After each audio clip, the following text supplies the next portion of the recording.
Hi there, Amy here from Click Roll Boom. Today I'll be catching up with Portland-based power pop mainstay Kurt Baker. So the first question, who is Kurt Baker? Sort of Oh, how did who is it? how did you get started in music? Sort of Yeah, well, it's me. I'm Kurt Baker. So I got started in music a long time ago. I guess I was really into music from a very young age. So as soon as I was able to kind of figure out how to play instruments, I was into it. But I wasn't really playing instruments that I like would say would be rock. I started playing the cello, wow. which was kind of cool. But then I kind of graduated to the bass. I know there's that movie School of Rock where there's like a cello player and he goes, cello, it's a bass. So I kind of did the same thing actually. And I started playing bass, and that was kind of more of a rock instrument. So I was able to start playing in punk bands when I was a kid. And from there, I still play the bass today in my band, and I play other instruments as well. But it all started, I guess I started playing in bands around 2000. So long time. We can do the math there or not. I don't want to feel old. So. Are you from a musical family? Well, so not really. I am from a very creative family though. I have uncles, and my grandparents were they sculptured things. They worked with stone and painted and are into the visual arts, but I'm more into the musical. So I guess I'm one of the only musicians in the family. But you were always encouraged to like explore your creativity. Oh yeah, absolutely. And also my dad is an actor, so that's I get a lot from that too. Being on stage, it's kind of like playing music is like acting, you know, playing a part really sometimes. Definitely. So how would you describe your sound? Well, I mean, there's a lot of different opinions about how I sound. I mean, it depends on my mood sometimes too, how I describe my own sound. So a lot of people call it power pop. I don't like to get pigeonholed into any genre. I know, like, so when I'm working like a day job or something, like cooking hamburgers and things like that, people ask me at work, you know, what do you sound like? And I'm like, well, they don't probably know what power pop is. So I said, you know, energetic rock and roll music, you know, that's influenced by the classics of the 60s and 70s, you know, with more of a polished sound, I guess. It's quite a diverse sound, and it is sort of the pop, it is the kind of catchy melodic, but then there's a lot of Americana in there, and a lot of rock and roll and a lot of just plain straight alt rock. Yeah, exactly. There's a lot going on. It's definitely rock though. Yeah, because you've been going for sort of a long time now. Has your sound changed over the years? Have you sort of decided I'm going to write more like this, or has it evolved? Or well, I guess when I was playing in my first band that really, you know, did anything, the Leftovers, we had more of a pop punk kind of sound. I think a lot of that had to do with just the fact that we were young. We like to play fast, you know. And we were also listening to a lot of punk rock and things like that. But I got into punk rock at a young age. But before that, I was really into bands like the Beatles, the Beach Boys, things that had a lot of melody in it. And I began to see a connection between bands that I liked that were punk, like the Ramones and the Queers and things like that. How they were influenced by those old groups. So when I started writing more, my songs started to take more of a progression towards less punk and more kind of rock pop sound. And I've continued to write, you know, like that. But honestly, I'm into so many different types of music. So I think, you know, as I grow and as I continue to create songs, so many more influences are coming in. And I, you know, I don't know, like I'm putting out a new record, obviously, at the end of the year, and that's got a lot of songs that have a lot of different influences. So that there's some funky songs on there too, because I love the funk, you know, Rick James and Parliament, Funkadelic. Yeah. So it's cool to experiment, you know. So Yeah, I think there's definitely. always a gradual, you know, progression in that I think sense. some of it has to do with age. So obviously, when you were in the early 2000s, when you were obviously 20 years younger, Yes. you're obviously not as angry now or as frustrated now to write those kind of punk songs as you were back then. Do you think it comes into it like an age? Yeah, maybe. I know that there was definitely things happening in my life in those years that now I don't really worry about so much. So Yeah. And I think too, as a writer, you wanna constantly improve. I used to write very simple, you know, love songs, which I still do every now and then, but I don't want to put out a whole album that is just full of the same thing. Like a girl. But I do like doing that. You know, it's fun. It's easy to, you know, relate to if you're a listener. Definitely. But it's also fun to write about other topics and things like that too. And it's so good to have that diversity to keep the listener guessing. So it's not like every song's the same and it's just something they don't know what's coming next. It's a bit of an adventure as they're listening.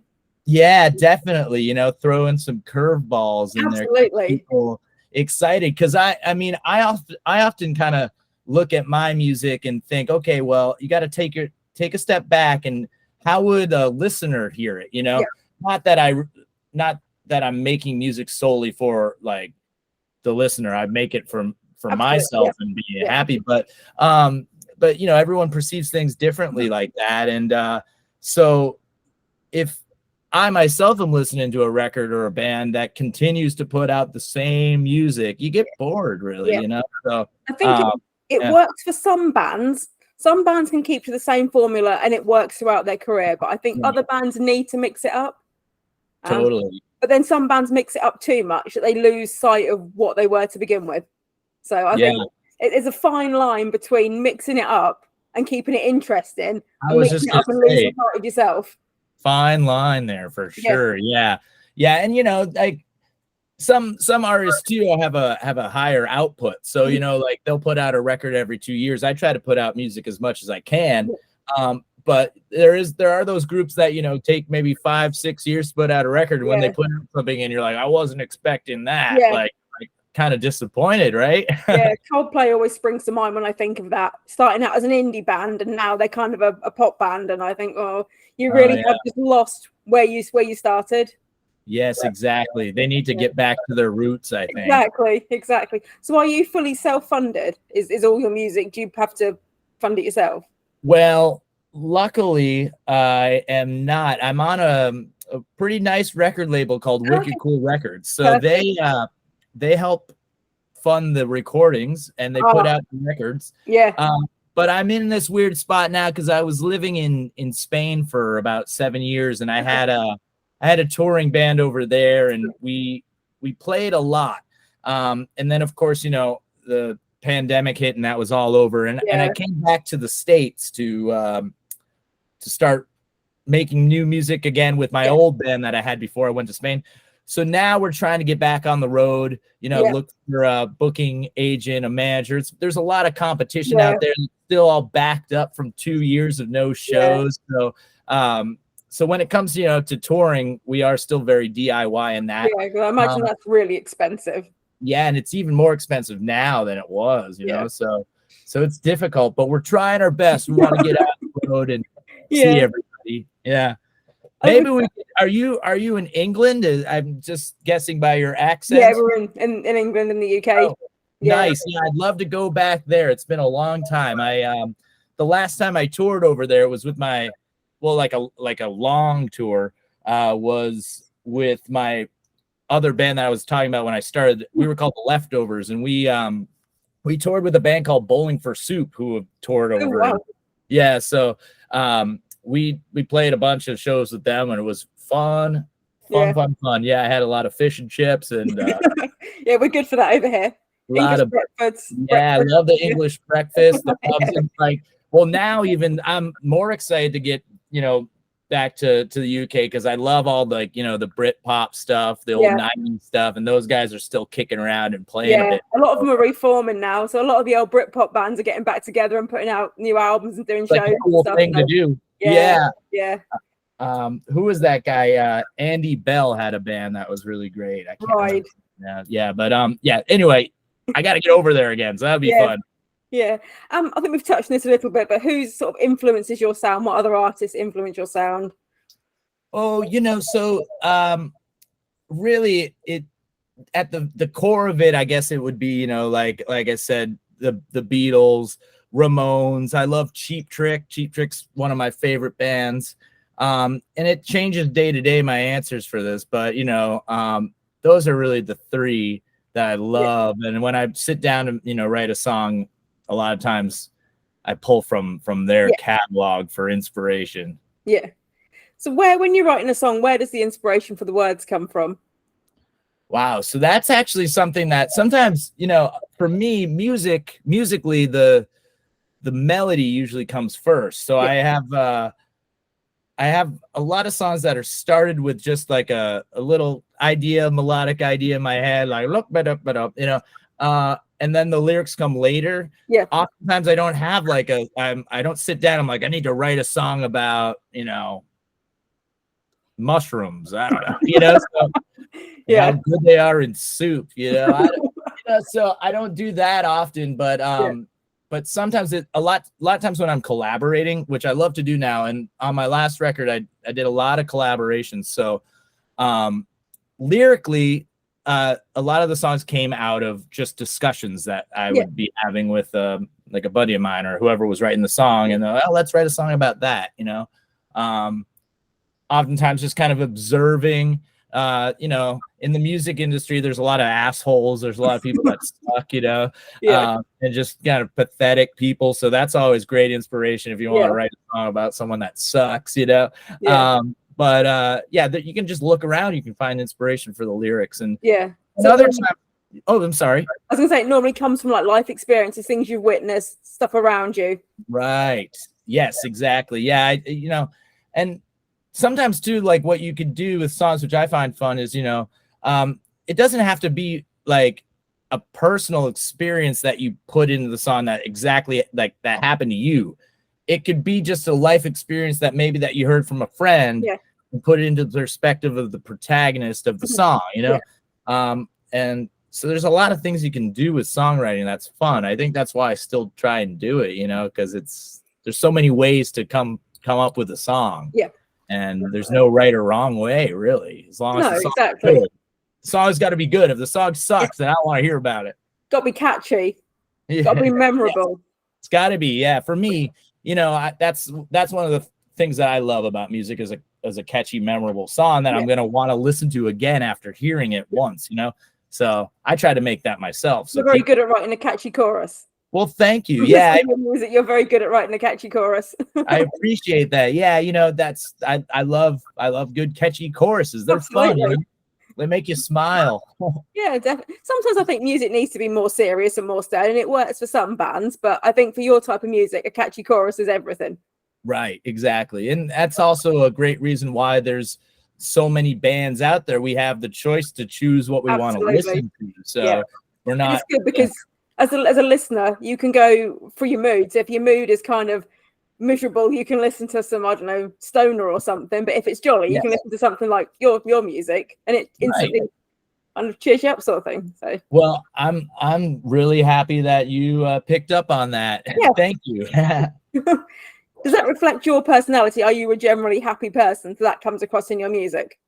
I would I would say so. Yeah. I mean, the people that know me real well know that I'm sometimes pretty grumpy, but aren't we all? We can't be like super jolly all the time. No, definitely not.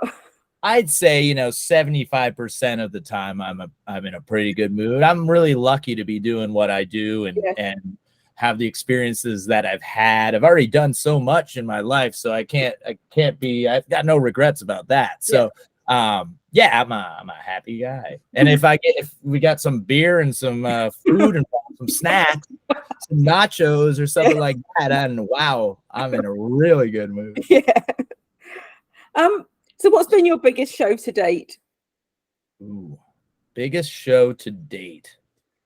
Well, honestly, some of the biggest shows that I've played, we're actually in the UK opening up for Bowling for Soup. That we played the Roundhouse in London, which was one of the coolest places I've played. That's an amazing venue. Yeah, it's really cool. So that was amazing. We played this jazz festival. It's called a jazz festival. They have all kinds of different acts in it, but it was the San Sebastian. It's in Spain, this jazz festival. So they have all different acts on there, and we played on the beach, and there was just this huge crowd of people out on the beach, and the sun was going down, and it was pretty incredible. I definitely one of the most memorable ones, I'd say. Yeah, you know, because we were doing the sound check and people were like out, you know, getting their tans and stuff like that. Kind of fun. Yeah. And then the sun came down, we played the show, and it was really cool. So what's been your favorite show? Was that your favorite, or is there other ones to stick out? I mean, that was definitely a good one. I mean, it's hard for me to say about my favorite show, because half of the shows I think are amazing, and then the other half I can't remember what happened, you know. So I don't really know, but I'll say that the last show that I just played was at a little brewery right down the street. Actually, that was really fun. We had a great time there. Yeah. And, we just did a tour in Spain, and almost every night was really fun. But we did a show in Zaragoza, Spain that was recorded, and we didn't know that it was actually being recorded at the time. I think if we did, we would have probably messed up more, but we didn't. And they recorded the show, so we have that as a document. We might put out a live record, but that was a great one as well. Yeah.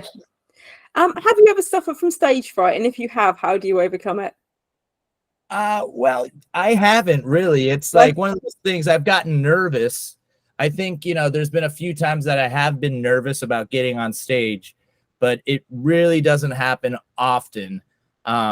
I know, like, probably my first show ever when I was like 13 or something, I was really nervous, but we were playing in the school cafeteria. So I was like, what's there to be nervous about? But I've never had it, because I just love being on stage. I love being in front of people. It's just something that's, I guess, comes naturally to me. So I haven't had to worry about stage. That's good. Luckily. That's good. So not even getting on at the Roundhouse stage in front of all those people, it just took it in your stride. It was awesome. Yeah, I was like, hello, London, you know. Brilliant. Do you have any rituals before you go on stage? Any things you have to do before you can?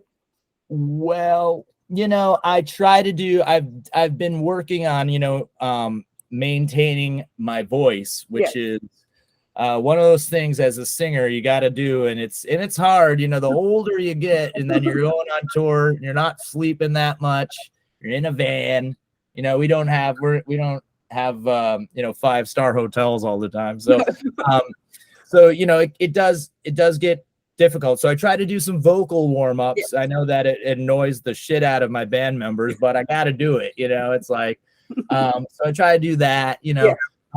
And you know, it's always good just to try and relax yourself, you know. If you have the ability to take a few minutes. I started meditating a while back, which I thought was working really well, but then I just kind of stopped doing it. I got to do it again, because that's nice, getting the breathing going. Definitely. Balancing yourself. Yeah. What's the strangest or sweetest thing a fan has ever asked you? Oh, wow. Well, I guess it was in Japan, actually. Just right off the top of my head. Well, people have asked me some pretty strange stuff, but I don't think we can put it on YouTube. But so we were in Japan, and this fan came up to me, and he was like, do you have any CDs by The Outnumbered? I go, what are you talking about? And he goes, The Outnumbered. And I go, oh my God, like, what are you talking about? Because The Outnumbered that was one of my first bands that I ever had. Okay. And we put out like a CD that like maybe 20 copies. It was, you know, horrible stuff, but it was funny times, you know. We were just in high school, and I had no idea. If there's nothing online about it, there's not, I don't know how he discovered it. I don't know. He was that much of a fan that he knew about that, and he wanted to hear it. And I was like, wow, that's impressive. You are a fan, So I ended up finding the CD, and I sent him the songs, and I told him, I'm like, this is not good. You're not gonna like it, man. But you asked for it, so here you go. Any feedback as to whether he liked it or not? I never heard back. No, I don't know. I guess. Which band would you, or which artist would you most like to go on tour with? Ooh, that is a good question. I mean, right now that's hard. It's hard to say. I would love to. I mean, I don't know if it's ever going to happen, but I love Green Day. Yeah. I would love to open up for Green Day. Fantastic. Yeah. That'd be cool. That would be great. We opened up for the Offspring once, and they were they had their full like sound system. They were running their own sound system.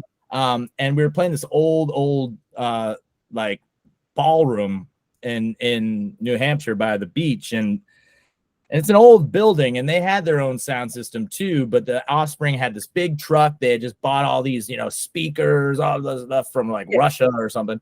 And they were running all the power out of the club.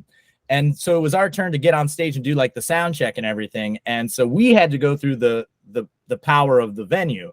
So we plugged in everything, and the Offspring were sucking out so much power from the place. As soon as we started turning on our amps, they were like tube amps, of course, and they were all exploding, and there was everywhere. So none of the speakers worked. So if we ever get a chance to open up for the Offspring again, I'm going to ask for that $50 for the amp that broke. Yeah, brilliant. Pay up.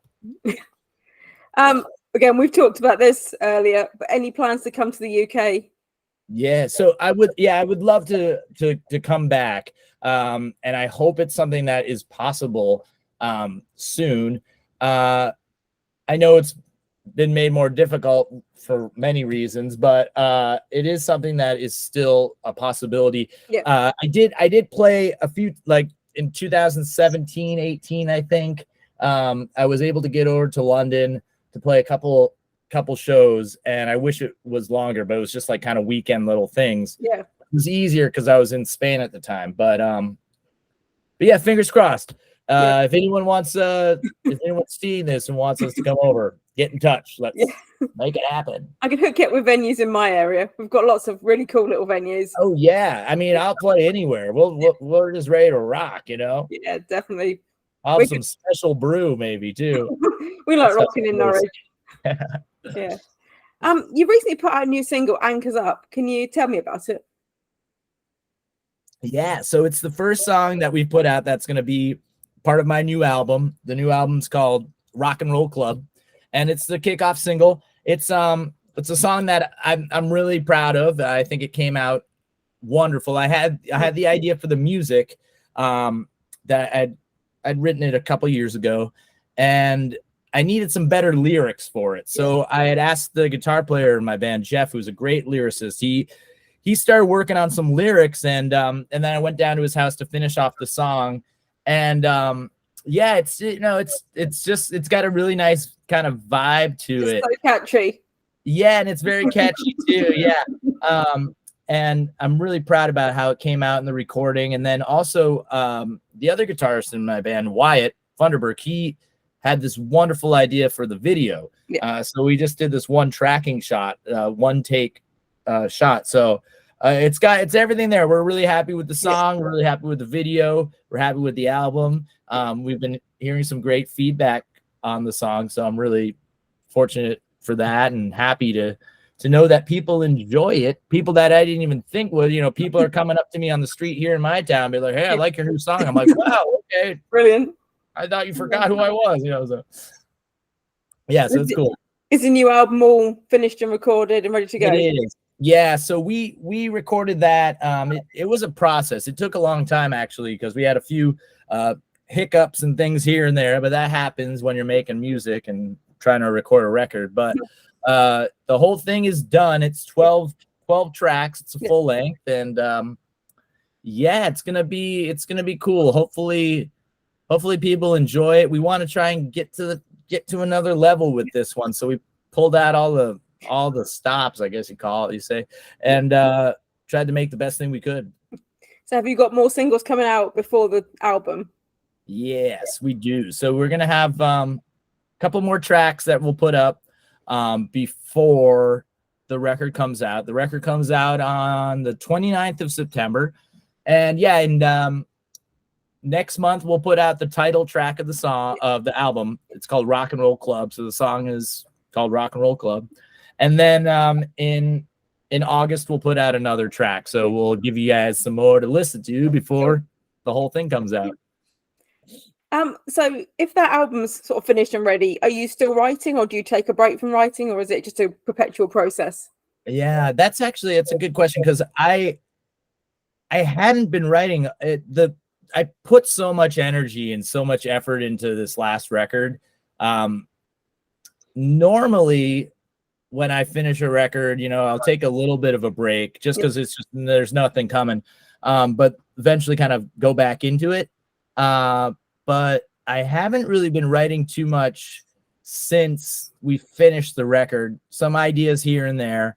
But I have been working on kind of different concepts for other styles of music, maybe some different projects, trying to think out of the box. Cause honestly, I can only, at this point, with how many records I've made and how many songs I've written, I don't want to say I'm bored, but I am a little bored of just writing the rock and roll songs. So I want to do some other stuff too. So that's what I'm working on right now. Actually. Okay, sounds interesting. Sort of more concept stuff. So, well, yeah, it's more. As I mentioned, I'm into all kinds of different music. So I've been really getting keen to start working on some more electronic music. Yeah, and trying some stuff out like that. But it's like a whole new thing for me, because I've been just picking up guitar and playing rock music forever. So it's uncharted territory, but it's something new. So is it all synthesizers and the like? Yeah, synthesizers, just different kind of beats and. That was interesting. Pardon? Sounds very interesting. Yeah, it is. So we'll see what happens, but I also like a lot of reggae and rock steady two-tone ska stuff. So I've been thinking about kind of doing some stuff like that too. I just in terms of songwriting, it just doesn't make sense for me to pick up a guitar and write another power pop song, because I've already done it 100 times. So and I think with this new record, it's the best stuff I've written. So anything is gotta try something. Have a break, try something new, and then kind of come back to it in X number of years time. Yeah, definitely. And I mean, we're gonna be promoting this record a lot. So we're gonna be playing these songs a lot. Doing that. So it's good to have a different kind of. Yeah, definitely. So have you got a whole tour planned in the States for this record? We don't have. We have some things coming up. We're gonna be playing in the fall. And the biggest thing that we have right now is that we are going back to Japan at the end of October. So that's kind of our big focus right now, is going to Japan. And then hopefully, we're going to be playing on the East Coast of the United States, hopefully some West Coast dates. I am going out next week to play in Wisconsin, which is a cool little spot. Yeah. I don't know if you've been there before, but no, I haven't. They have a lot of, I don't know. Do you like cheese? I do. Yeah, they've got great cheese there. Oh, really? So, that sounds cool. Yeah, they have awesome cheese. Yeah. I'm gonna eat some cheese. So where would you you've talked about Japan a couple of times. Would you say that's where your biggest fan base is? Or no, I would say actually our biggest fan base is probably in Spain. So between Spain and the United States, and then maybe Japan. Yeah. But we've always done really well in Spain. That's why I moved there to begin with. But it's still doing really well over there. We had a great tour back in March, so they're great fans. Yeah. You didn't fancy learning Spanish and recording a Spanish album? Well, I can speak Spanish actually. I wouldn't say I'm like fluent, but I can speak Spanish pretty well. But when it comes to singing, Yeah. You know, I did try and record one of my songs in Spanish, and it was a disaster. Oh, really? Spanish people couldn't even understand what I was saying. I was like, all right, I'm never doing that again. But Yeah. I thought it'd be funny, but I don't know. Okay. Yeah, so we've kind of discussed this, but what does the future hold? Sounds like the future is quite exciting. Yeah, let's see what happens. You know, fingers crossed on everything. But I definitely want to play as much as I can. We're going to Japan. We'll probably be going back to Europe as well. Yeah. And playing around the States, Yeah. just trying to get the record out to new people and, you know, build the audience up a little bit. So is live music, is playing live your favorite part of being a musician as opposed to the recording? Well, you know, it's really hard to say. I really love both. They're both very different. But you know, there are people that really prefer just recording, and other people that are just more like touring artists. But I think I like both equally. Yeah. I would want to do both. So, you know, I feel very comfortable in the recording studio, but I don't really know much about recording myself. So I always got to work with people that I suppose I could learn, but just I haven't learned it yet. So, but I do like both equally, really. And lastly, shamelessly plug your new album. Yeah. All right. Well, I've been trying to do this whole time.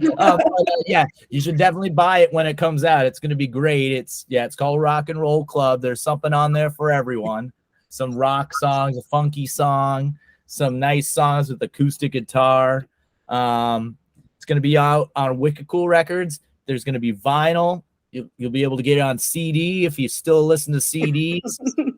And it will be on all the, you know, the streaming platforms. So be on the lookout for it and listen to it a lot. Brilliant. That's been lovely talking to you. You as well. It's been great. I've enjoyed it a lot. It's been fun. And good luck with the new record. Thank you so much. Yeah. I look forward to hearing the singles before the album comes out. Totally. Yeah. And I appreciate you taking the time to have a chat with me. Thank you. Cheers then. All right. Thanks. Bye-bye.